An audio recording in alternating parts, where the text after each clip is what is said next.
Yeah, we back with another interesting video. Now, not wasting no time, take a look up on the screen, man. Today's gonna be a video, it's gonna be a follow-up video to one I dropped the other day entitled Debunking Africans Sold Us into Slavery. Now, in that video, I pretty much gave a rundown of the historical context behind the slave trade and why simplifying it to Africans sold their African brothers is really just an uneducated statement. Now, go watch that video and then come back to this one. But let's get into it, man. Today's gonna be a follow-up video to that one. Take a look up on the screen. We got a tweet that reads, in 1730, Ayuba Diallo, a Fulani prince from Senegal, was on his way home after selling 2 Mandinka slaves to an English slave ship. He was captured by a rival Mandinka faction, returned to the coast and sold to the same slave ship which transported him to Maryland and sold him at an auction. While working at a tobacco plantation in Annapolis, Maryland, Diallo attempted to escape but was captured and imprisoned.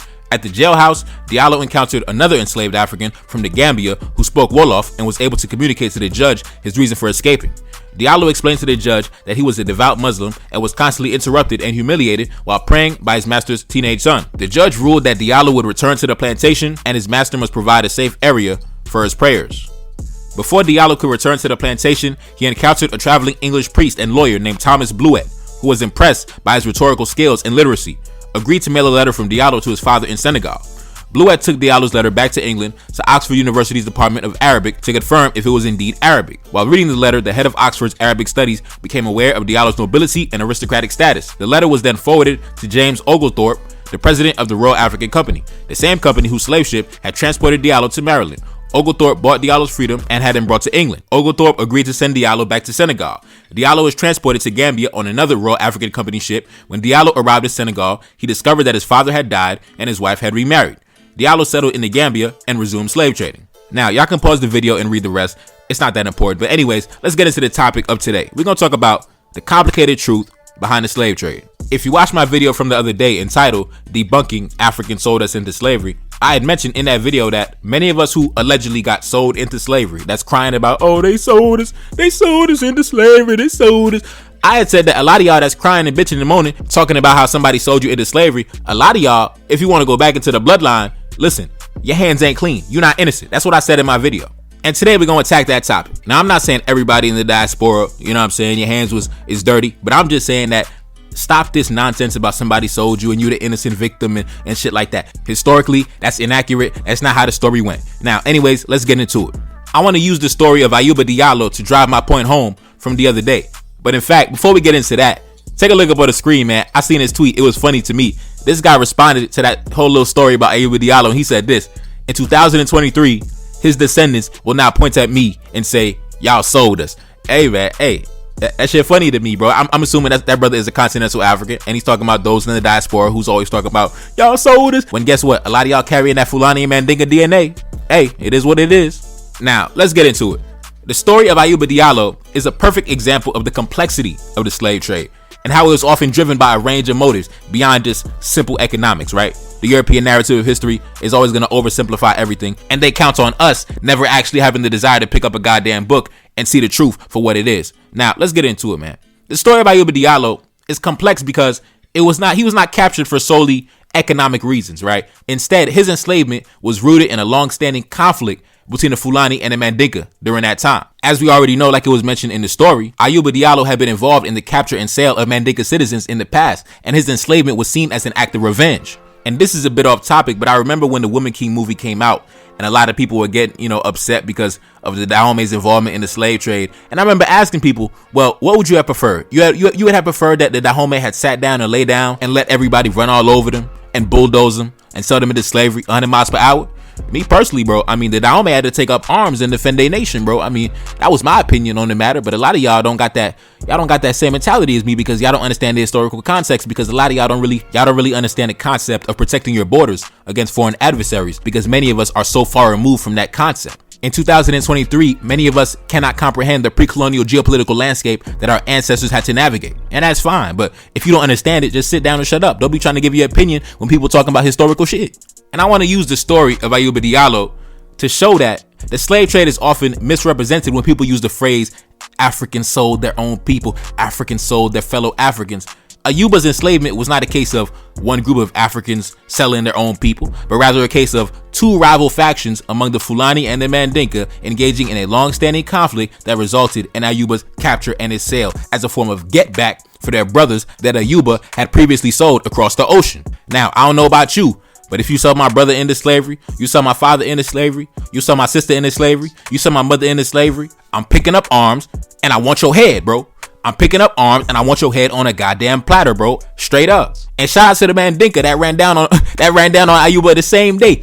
On the same day that he sold their brothers into slavery, they ran down on him and sold him into slavery and got that nigga out of here. Now, I'm not glorifying it, bro, but I'm just saying you gotta understand the landscape that our ancestors had to navigate, bro. Like I always make the comparison to the nations in Europe. It's no different than how Spain and France were going back and forth, the French and the British going back and forth, the Portuguese and et cetera, et cetera.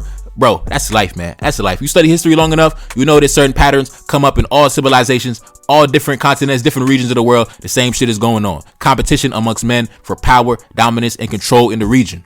Now, we got to get back to that phrase when people say the Africans sold us into slavery. First things first, man. Many blacks in the diaspora today, a lot of y'all got DNA that can be traced back to the Fulani as well as the Mandinka. In fact, some of y'all are carrying both. Many of us in the diaspora are carrying the DNA of many rival factions. And there's nothing wrong with that. It is what it is. That's life. You got to accept it. And it's nothing to be ashamed of because these individuals were not representative of their entire societies. Pre-colonial African societies were diverse and complex with a wide range of economic, social, and cultural practices. While the slave trade has been a major focus of scholarship and popular narratives about the continent, it is important to recognize that African societies engaged in a wide range of other economic activities and ways of life, which were often shaped by their geographical context. For example, agriculture was a central component to many pre-colonial African societies. The European narrative of history has a habit of focusing on the slave traders when the majority of us were just minding our business and growing our food, bro. Trade was also a major economic activity in pre-colonial Africa, with goods exchanged both within and between different societies. Some societies specialized in producing certain goods such as iron, salt, textiles, things like that, which they could trade with other groups. Long-distance trade routes also developed across the continent, with caravans of merchants traveling across the desert and forest to exchange goods and ideas. And like I mentioned in a previous video, if you're an educated person, if you're an intelligent person, you do not refer to Africa like it's one big nation state, right? You have to understand there's various different cultures, kingdoms, nations across the continent, especially in the context of discussing pre-colonial Africa. The political landscape of pre-colonial Africa was characterized by the existence of multiple independent kingdoms, empires, and city-states with different levels of power and influence. These kingdoms and empires were often engaged in intense competition with one another for territory, resources, and economic dominance. Like I said, the same shit that happens all around the world. Africa is no different. In West Africa, you had major players like the Mali, the Songhai, the Kanem, among many others. I cannot name everybody. So if I missed you, it's not because I forgot about you. It's just, it's way too many to name. It's just way too many to name. So we're going to name the major players. You know what I mean? We had the Mali, the Songhai, the Kanem, among many others. In East Africa, you had the Swahili city-states along the coast that dominated the politics and the trade in the region. In South Africa, you had major players like the Kingdom of Zimbabwe. That was a powerful state that controlled the trade routes between the interior of Africa and the coast. In Central Africa, as we already know, you had the Kingdom of Congo, among many others. And these states were often involved in competition among each other for control of resources and territory. The competition among these different nations often resulted in warfare and the formation of alliances. Some kingdoms were known for their military prowess and were able to expand their territories simply through conquest. Others were able to dominate trade through their control of key resources.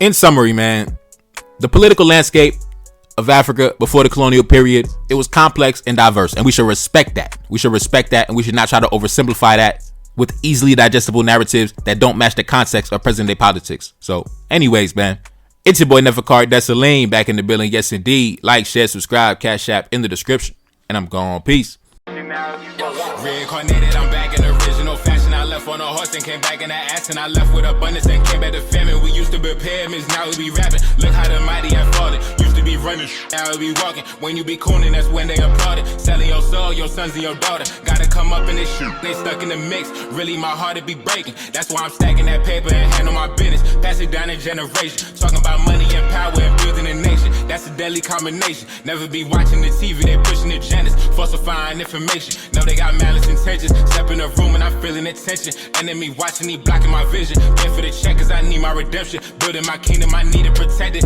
Ready for war like a young money be Congo. Never decided the team is the motto. Up in the crib and I'm whipping up waffles. Up in the crib and I'm smoking gelato. I'm chilling, I'm taking my pain and make it ambition. I'm blessed by the gods, but I ain't religious. I came for the power, they came for the bitch. They making no hourly wage, I got business. This shit is an art, and they can never be taught. Selling my soul, I can never be bought. Play with my money, I see you ain't caught. Run to the check and I do it for sport. Babylon falling, I go to the source. Packing my luggage and go overseas. Shorty be with me and she so elite. Shorty be chocolate, I'm calling her Hershey. Secret intelligence probably gon' murk me. Don't fuck with brands, cause nigga I'm Haitian. Say the wrong shit and you're smacking their faces.